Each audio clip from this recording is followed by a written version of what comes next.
Welcome into the Vestavia Hills City Schools podcast. I'm Whit McGee. And I'm Brooke Wedgeworth. The holiday season is here. The most wonderful time of the year. I think it feels like we were just recording our back to school episode.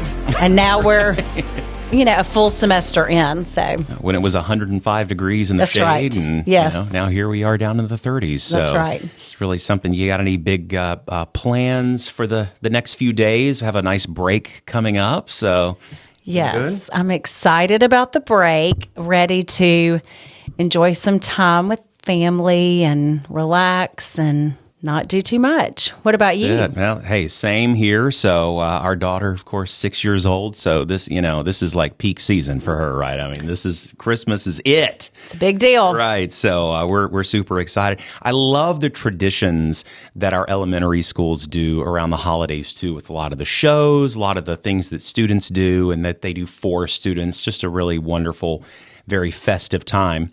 We have Amy Maddox and Zach Morgan here from Vestavia Hills High School with us, too. And so same question to y'all. Have you got anything exciting coming up here or just looking forward to the break? Looking forward to the break, for sure. Our oldest is in her first year at Tuscaloosa this year, and so she'll be coming home for the holiday, so we're excited about that. We'll spend time with family and rest, relax. Kind of the same. We're sticking around. We are probably going to go visit my wife's relatives who live in Troy, Alabama, for the New Year's. But past that, just going to hang around here with my family who happens to live in the area. That's great. Well, hope you both enjoy it. Well, we love in December, Brooke, to talk about just the spirit of giving that is so prevalent throughout this community, something that I think defines the Vestavia Hills community. And holiday season is just a perfect time to emphasize that. And so that's why we have Amy and Zach with us today, Brooke. Yes. So Amy, we'll start with you. If you'll just tell our listeners a little bit about your story as an educator. So maybe how you got started in education, how long you've been in the field, maybe even your journey to Vestavia, and what you're currently doing in your position. Okay, so this is my 25th year in the classroom, my 24th year at Vestavia Hills High School. Over the course of those 24 years, I've taught everyone but the freshmen. So I've taught 10th, 11th, 12th, AP 10, AP 11, did We the People for 20 years, which was a mock congressional hearing competition for 20 years. And then this year, I'm teaching only sophomores, AP sophomores. Zach has all the AP juniors. Our AP U.S. History program is a 2-year loop. So we have those kids for 2 years, which is, I think, an incredible blessing that we get to have them for 2 years. So that's kind of where I am at this point. And AP with We is a program that kind of grew out of the AP U.S. History experience that we'll talk about in just a minute after Zach shares. Let's see how long we got. I was in the legal field for about 13 years, decided I had one bad day. My wife was like, well, you've always wanted to be a teacher. Why don't you go back and check and see what you have to do? So I like to say I retired from the legal field and then went into school for about a year, got my master's in social sciences, taught at Helena High School, was their head boys soccer coach. I did teach AP as well there. I taught AP 10, AP U.S. History 10.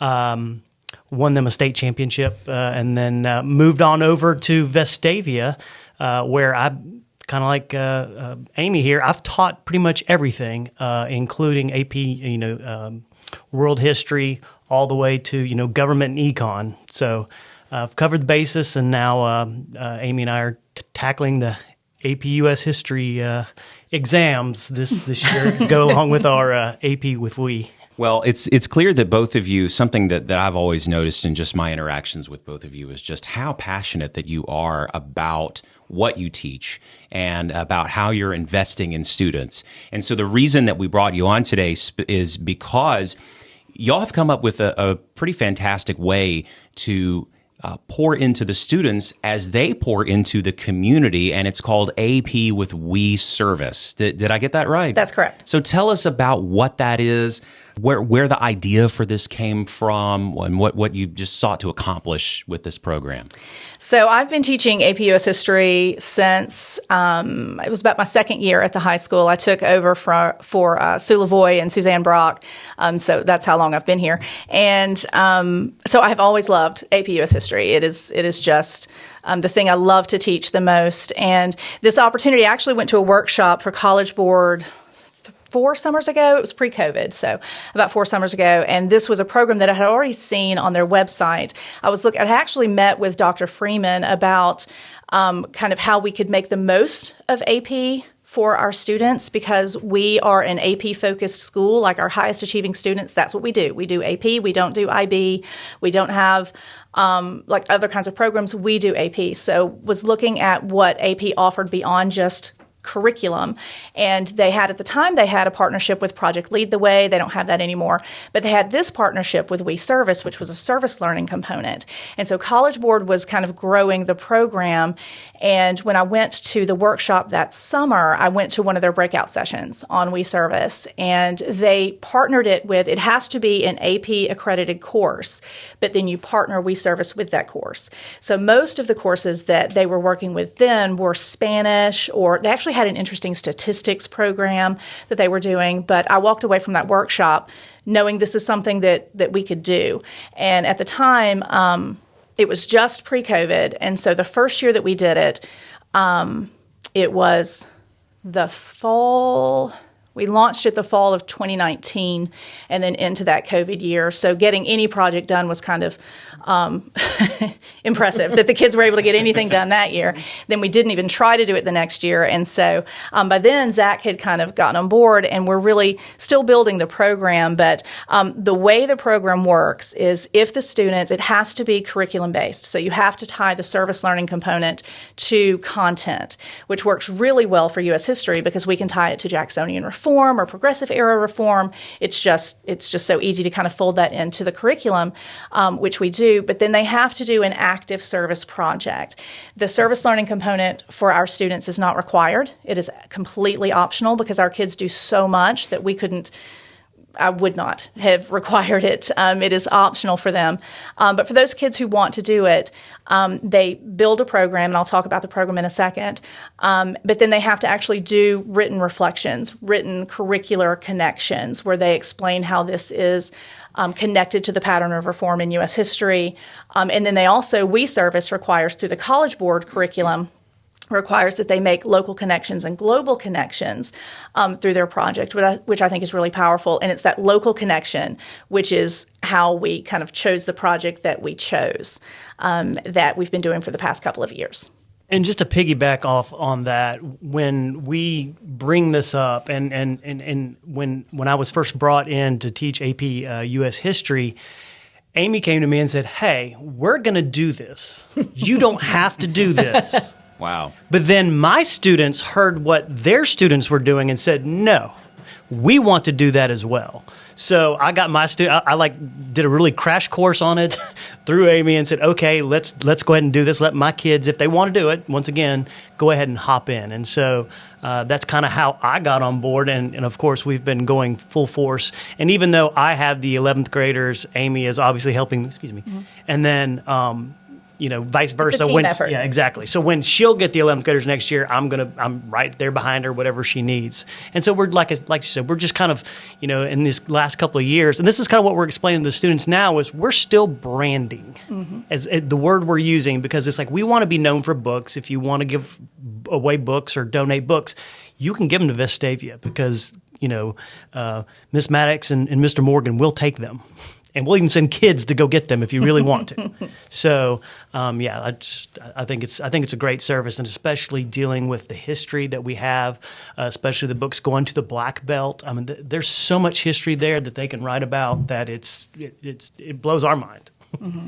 So tell us a little bit about your current, project, and, so people understand what you're doing and maybe even how they can be involved, and if there are any different projects that you've done in the past. So the students, the first year that we were, and I told them right out of the gate, you're my guinea pigs. We're going to try it. If it works, great. If it doesn't, then we'll never look at it again. But the first year, they actually, we talked about, do we want to do individual projects or do we want it to be a group project across all the classes? We decided group project because, again, these kids are so busy. And they've so many commitments. So we ended up partnering with Laura Casey, who was working on the garden area at the high school. She was building that garden, and so she needed like manual labor, and I had students, and so we made that happen. And it was fascinating because it was a garden that was for special needs kids, and a lot of the kids who were doing this were math team kids who had never held a shovel, and so it was a lot of fun. We had a couple of students that year who were particularly skilled with hands-on work, and so they took lead, and it was just that dynamic was a wonderful thing to watch. So that was our first project that COVID year that we were just grateful to finish. And then after that next year, we didn't do it the Red Blue Day year, but the following year, I kind of pitched it to the kids again, and what do you want to do? And so they got excited about a toy drive. So we did a toy drive in the first semester, but then second semester, it was in the morning before school, Fox 6 was on, and they were doing a story on a program that the University of in Tuscaloosa was running, and I thought we could do that. It's run through Tuscaloosa's University Center for Economic Development. And they do a book drive that they started in 2016. And it's specifically about getting books into schools in Black Belt schools, in the Black Belt counties, their elementary and middle schools particularly, but also their high schools. And so my kids have books. We could do that is kind of what I was thinking. So I did a cold call to the director of the program and said, would you be okay to partner? Could we partner with you in this? We would love to help you get books. And they were very grateful because COVID almost killed their program, that they didn't even have a drive in 2021. They were struggling to get books. This would have been in 2022. And so we partnered with them, and that first year we brought them half the books that they were able to take to the Black Belt counties. And so since then, our program has grown. Their program is growing again. And so we just really love that partnership. So it has become a group project focused this year just exclusively on the books, because we like the idea that, as Zach said, we're the book people. So as you're cleaning out your bookshelves over the course of the Christmas break, box them up and bring them to us, because we can get them into the hands of kids who need them. With regard to the program itself and that curricular connection, one of the things that Zach and I really tried to emphasize with the kids in the classroom is that we are very grateful to be in the Vestavia community. And we want our kids to understand on a deep level that they should be grateful too, because not every student in the state has access to the resources that we have. And watching the students internalize that and understanding, because they have to do the study, they have to explain why these books are going to these counties and why they're needed. And so watching the kids really at a deep level understand, I should be grateful, but that doesn't mean I can't have an impact beyond where we are. And I just love that we invest in this state as a whole. I love that it's bigger than just where we are, but it's also seeing the potential to have a positive impact on our state.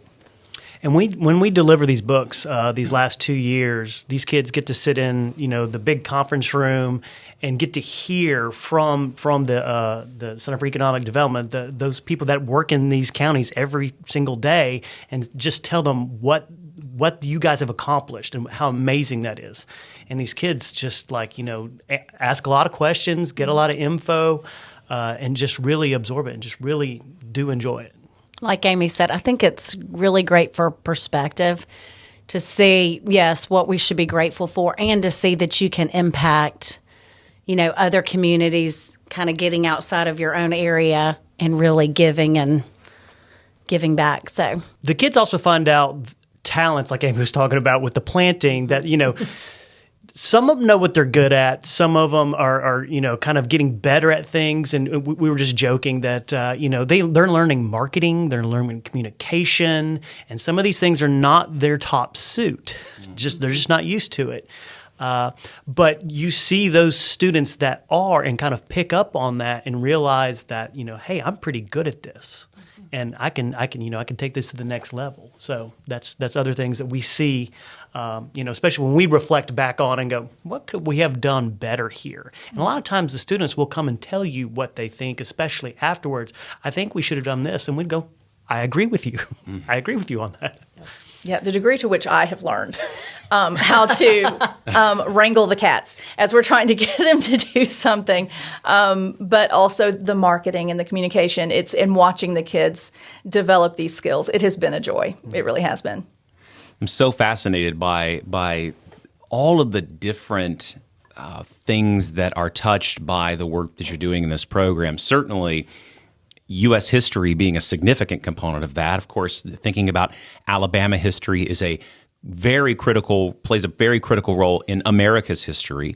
Brooke, I think about literacy, but then I also think about just what y'all were both just touching on, the character piece of this too. Just doing the right thing, loving one another, those in your state, taking care of everybody and looking for unique opportunities and ways to go about character education. There's just so many great benefits that come for students out of participating in this. How many students have you had who were involved in this? And then what are their reflections on getting the opportunity to do this? The students there are kind of two levels of participation. Any student can participate. They can show up to help with the book drive. They can show up to box the books. Any student can participate. But the students who actually receive certification are the ones who also meet the curricular requirements. And the certification actually comes from College Board. We do kind of the assessment, but then on their ETS score report that is sent to colleges, it actually shows AP with We Service certification. So that is the designation that they get. So students can participate. And many students do, but as far as the students who earn the certification, it's between 30 and 40 each year who jump through all of the hoops necessary for that. With regard to their reflections, I would agree with Zach that it's on those days that we deliver the books and that it is what they write up is powerful, but hearing them talk to each other and to the representatives in Tuscaloosa about the program is where I think it's almost more powerful because they're kind of seeing the impact of it. But they really, in their written and their spoken responses and reflections, there is what we hoped for. There is a recognition that they have had certain benefits and should be grateful for those, but that they also recognize that there are needs that can be met and that they can do it. Like the empowering piece of this, that they can, through not even all that much effort, they can have a positive impact. And I do love reading the reflections. That's one of my favorite parts. Not only that, the Center for Economic Development is trying to recruit our kids. I mean, that's how much it's really true. They like, hey, there are, we can help, we can do it, so they see through what they're doing that they want these type of kids. And it's like, hey, if that's your thing, if that's what you like to continue to do and you found a talent for it, hey, why not?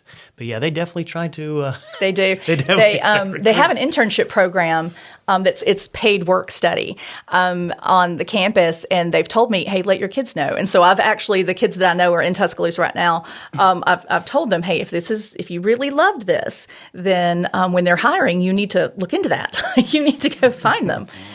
So yeah, that's been fun to watch too. It's been fun. Yeah, so lots of benefits that go beyond just a certification or even delivering books. Lots of benefits to the students and the community. So tell us a little bit more about, what's to come this second semester, and then opportunities for the community to participate and be a part as well.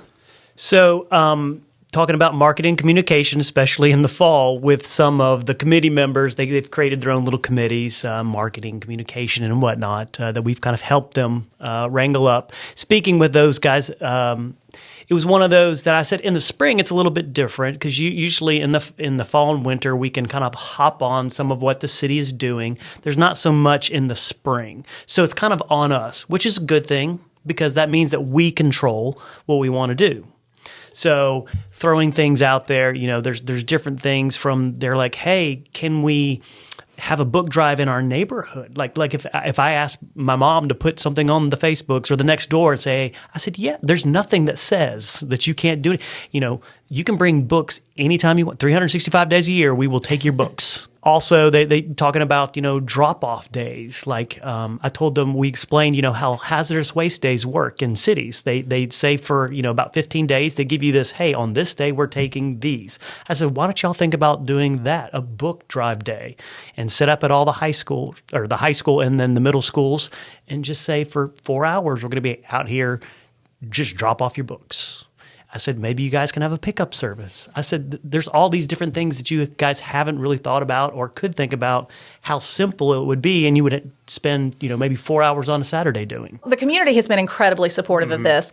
So the elementary schools across the system and middle schools have supported us. Some of those schools do their own book drives, and we don't want to step on their toes at all. So if your student is at a school that has its own book drive, please take your books to those schools because we respect that so much, that program so much at that level.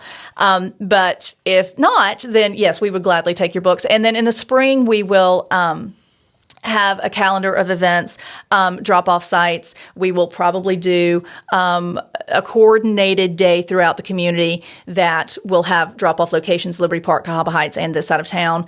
So it will have that posted to the high school website. So that's where you'll see that. And then our social media will have it posted there as well. Also, I do want to say that Flip Flops and Whatnots in Cahaba Heights has offered to be a drop-off site for us. So thank you to Kathleen Roberts for being willing to do that. We're very grateful. So at any point you could do that. Or if you just have boxes of books, email Zach or me at the high school, and we will figure out a time to come and get them, or you can bring them to us. As far as what kinds of books, if there are any questions about that, the Books for the Black Belt campaign is mostly focused on books for school libraries and school classrooms. So the books that they're most grateful for are readers, school books, and all the way through the high school, anything that could fill a school library or be useful in a school classroom. They also like curricular materials or test prep books. They specifically love test prep books. So any of those kinds of items would be great. But we don't want you to obsess about that too much. If you have books, bring them. We will sort them if need be. So we don't want you to have to spend time debating whether or not this book is of value. We think it is. So just bring us the book and we'll do the sorting. So more information to come about what the drop-off dates and locations will be. But for now, if you're in Cahaba Heights, Flip Flops and Whatnots. And if people want to look on let's say the high school website or social media, where should they go to find out more information there? We are on Instagram, weservice.apush. weservice.apush, and that is run by the students. It's through my email, so I see what they do, and but they're very good about just posting. I tell them, I was like, if you'll just post factual information, I don't have to go behind you and check things, and so it's all run by them. So if it's that was one of the things that we talked about when we talked about marketing. It's like they have to know to bring books, and if you don't tell them to bring books, how do they know that? And then they look at me and go, you know what, that makes sense. Yep. I will say this, as much as we are grateful for books, we will also take monetary donations, and then we will go to Second and Charles and buy the books. So if that, or Books A Million, whichever. But yeah, monetary donations we're grateful for as well. And so you can just come by the high school, write a check, tell them it's for AP with We Service. You could do that, or find us at one of the donation events. Yeah. Yes, that's pretty much the way that would work. I was just thinking to myself, we have a tradition in my house every December, Brooke, that we have something called the Give Back Sack in our house. And we always encourage our daughter to fill it up with books and games and toys that are in good condition, just under the assumption that Santa Claus may pay a visit. So we want to go ahead and clear out some room for those things. And so you might be getting a Give Back Sack full of books from the McGee We will house gladly this year. take it. We will take them. Amy Maddox, Zach Morgan, thank you all so much for what you're doing. Thank you to your students for how they're giving back to our state and to folks in need. And again, let's you heard the call to action here. Let's go support this. Your students are doing great work. And thank you all so much for joining us to tell us about it today. Thank you. We appreciate the invitation. Thank you so much. And happy holidays to all of you listening. Thank you so much for joining us. And we will talk to you again soon.